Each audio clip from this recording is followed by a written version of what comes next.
Chico Penteado, programa Diálogo Cósmico, Namastê.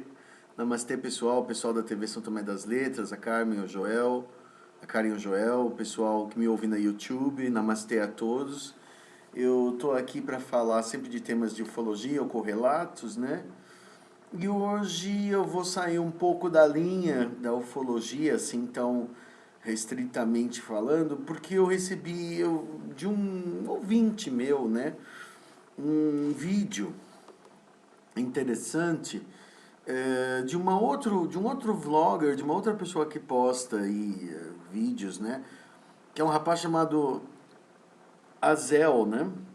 Esse Azel que me contaram que era um evangélico que deixou de ser evangélico, que se desentendeu igreja evangélica e que tem um programa falando de coisas esotéricas, né, de fim do mundo e tal, tudo sobre um viés bem cristão, bem evangélico, bem tem muito ainda de crente nele, mas ele falou algumas coisas que me interessaram na parte mais de numerologia e de, vamos dizer, de esoterismo, né, por onde tangencia, onde ele falou desses assuntos, e um pouquinho de política também, que eu achei muito devido, eu achei muito apropriado e eu vou falar em cima, né?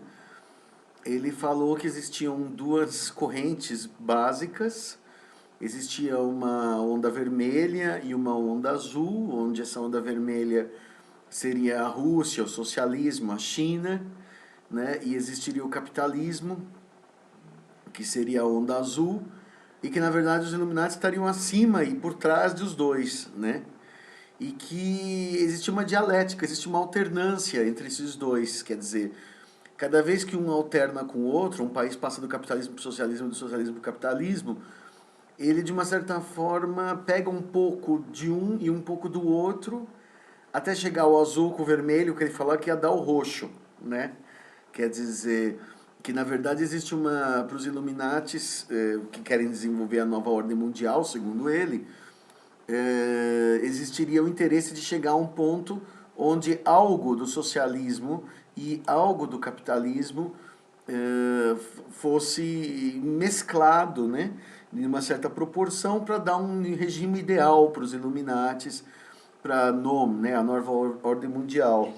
Isso é bastante interessante que ele está falando, é bastante correto, acredito, e eu concordo bastante, tá, com o que ele está falando. Eu acho que não vou deixar entrar essa parte do Cristo, do crente, isso aí não é a minha praia, mas a praia que ele está falando sobre nova ordem mundial e os Illuminatis, para mim, eu vou falar como é a minha visão dessa coisa. Os Illuminatis nada mais são do que os homens ricos do mundo, muito ricos, né? Os homens que realmente mandam, os que são realmente donos de grandes corporações, né? Os donos das petrolíferas, os donos das indústrias bélicas, os donos as grandes patentes militares, as pessoas que realmente sabem mais e que mandam mais, né? Então esses Illuminatis, eles se encontram, como se fala lá dos Bilderbergs, né? Que já foi muito falado dos Bilderbergs, do encontro dos Bilderbergs, as Evil Sisters, né? As irmãs malignas e tal. São encontros nada mais do que pessoas poderosas que decidem os destinos da Terra, né? Então eles jogam, como, eu não sei se você, quando era criança, lembra daquele jogo War, né? Que tinha o exército amarelo, laranja, vermelho, e a gente ia brigando, e um ganhava, o outro ganhava, um ficava grande, o outro ficava menor, no fim só predominava um ou dois. E acabava o jogo dando um empate ou na vitória de um, né? Então, por exemplo, no caso dos Illuminatis, dos Bilderbergs, eles vão jogando com essas forças que existem na sociedade, né? Que são forças mais ou menos espontâneas da história, né?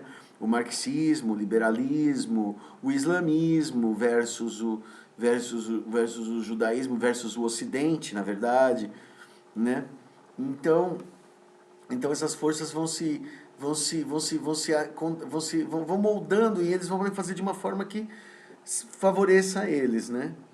Então, por exemplo, eu acredito que existe essa alternância. Por exemplo, no caso do Brasil, ele fez uma nota muito interessante da questão do 13, né?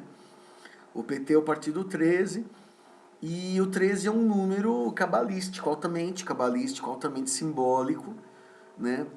Quem sabe de mim sabe que eu nasci num dia 13, eu nasci no dia 13 de março de 67, tá? Então eu tenho 49 anos para 50 e o 13 é um número para mim muito importante, muito simbólico.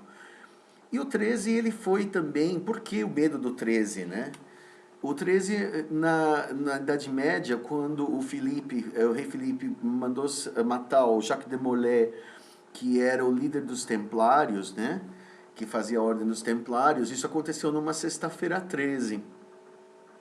E o Jacques de Molay amaldiçoou Philippe le Bel e o rei falou assim, olha, sua morte será terrível.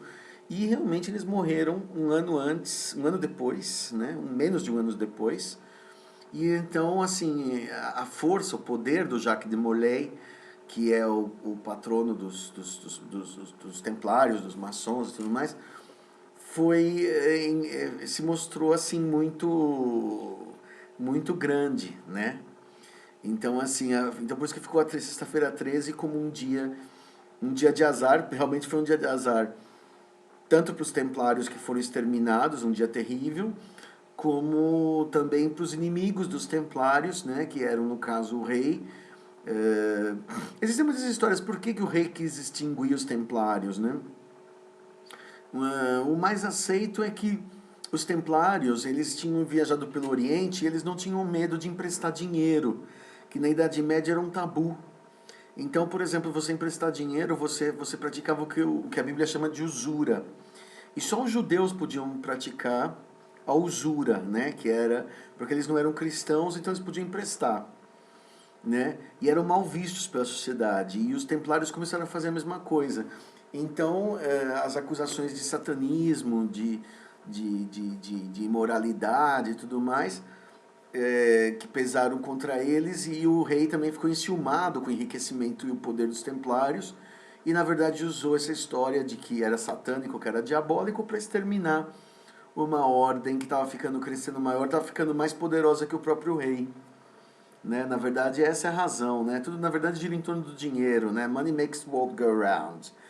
Né? Na verdade. Entendeu? Então, por exemplo, essa coisa das duas forças, né? E se você for pensar bem, o que o Azel falou lá no Azel ou Azael, não me perdoe ele se eu falei errado o nome, é muito interessante que ele coloca dos 13 anos azuis e dos 13 anos vermelhos, né?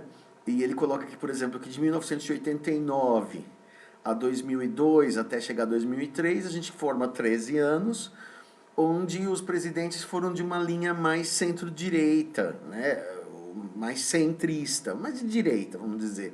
Fernando Collor de Mello, Itamar, dois mandatos do Fernando Henrique, né? Então a gente, Sarney, então, esses são presidentes que eram mais à direita. E que depois de 2002 a 2015, né? Você tem o Lula duas vezes e a Dilma duas vezes, ou uma vez e meia, vai. Esperamos lá, eu penso que uma vez e meia, né? Se o futuro vai dizer. Mas, e acabaria em 2015 para 2016, o período vermelho, né? Porque são 13 anos marcadinhos. E se você for pegando na história brasileira, mais ou menos de 13 em 13, tem uma mudança grande de paradigma. Ele conseguiu fazer lá umas contagens que mostravam isso, que de 13 em 13, vamos supor, de 67 a 89, né, quer dizer, por exemplo, o AI-5 até... Né? Então, por exemplo, você tem várias transições grandes em blocos de 13 anos na política brasileira. Né? Do tarô, eu que jogo tarô também, né? O 13 é a carta da morte. O que é a morte? A morte não é a morte física, a morte morrer as pessoas. A morte é você transicionar. Quer dizer, 13 é transição. 13 é mudança radical. Também é a morte, porque nada mais mudança mais radical do que a morte. Né? Mas a gente transita muito quando aparece a carta 13 num jogo de tarô, indica que a pessoa vai talvez perder o emprego, separar, mas também, se ela estiver mal, ela também pode vir a dar certo, pode arrumar o emprego, pode vir a casar, alguma coisa drástica muda na vida dela quando ela aparece a carta 13. É uma carta, na verdade, neutra. Ela não é boa nem má dentro do jogo do tarô. Ela é considerada uma carta neutra, porque ela simplesmente significa mudança radical, né? Então, segundo esse rapaz, o Azael, teria acabado o período vermelho, né? E a Dilma, o Lula lá estariam meio que insistindo, entendeu? Em permanecer além do combinado, que existiria uma alternância combinada mesmo entre os dois lados, entre o lado azul e o lado vermelho. E que cada vez, por exemplo, que o lado vermelho toma posse, ele fica um pouco menos vermelho. E cada vez que o lado azul toma posse, ele também fica um pouco menos azul. Ele concede um pouco, né? Até chegar a uma síntese. Que ele falava que existia a tese, isso existe em filosofia, né? A tese, a antítese e a síntese. Então os dois lados têm que brigar até chegar numa síntese, até chegar num ponto, né? Se você é mais à direita, você é muito à direita, você vai falar com que é muito à esquerda, vou chegar no meio termo que vai ficar uma coisa mais centralizada, uma coisa mais racional, uma coisa mais confortável, né, para todo mundo, né? Não tão cá, não tão lá. Isso fez todo sentido para mim, entendeu? E eu acho realmente que, de uma certa forma, né, esses poderosos do mundo, esses Bilderbergs, né, eles não dão ponto sem nó, né? Nada está perdendo controle. Então, eles sabem que esses conflitos entre, por exemplo, o Putin tá ameaçando aí uma ressurreição do comunismo, né? Tentou garfar a América Latina, mas como disse o Azael lá, o Brasil, por exemplo, era precioso demais para eles entregarem inteiramente. Então, fala assim, ó, vamos dividir. Então, segundo o Azael, vai existir uma divisão do Brasil em duas partes, vamos dizer, o norte e o sul. Então, o norte seria socialista, o sul seria capitalista, porque dá a impressão que, segundo ele, que o norte simpatiza mais com o socialismo e o sul-sudeste menos, né? O não simpatiza, né?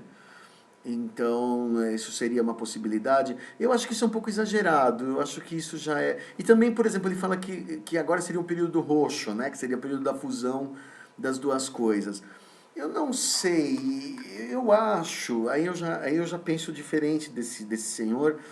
Eu já acho que a gente vai entrar agora no pega pra capar kármico mundial, entendeu? Que vai até 2019, 2020, onde as coisas vão piorar muito. A gente não vai chegar até um governo de centro-direita ou de centro-esquerda estável até lá, entendeu? A gente vai ficar aí 2, 3 anos peleando, sofrendo, porque realmente o mundo vai desestabilizar.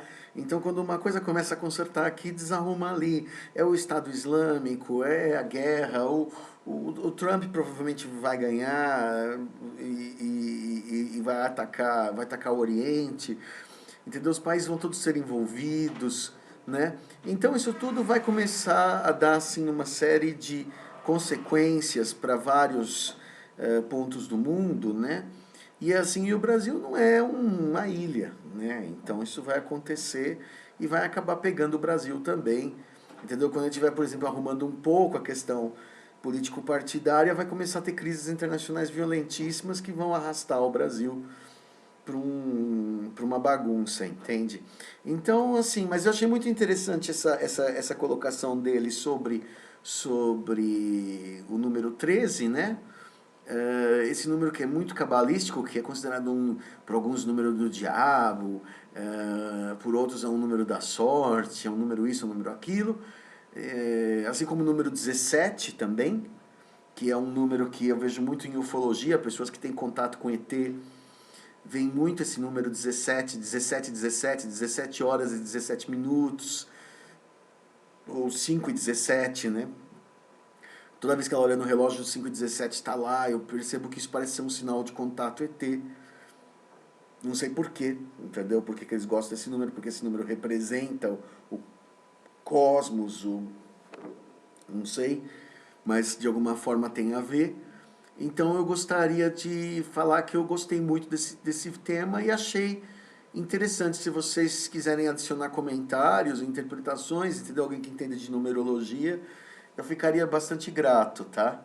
E só dando um toquinho como em cima de um vídeo de uma outra pessoa, com todo o respeito a ele que eu usei o nome dele, mas estou citando aqui, tá? E é isso aí. Chico Penteado, programa Diálogo Cósmico e Namastê.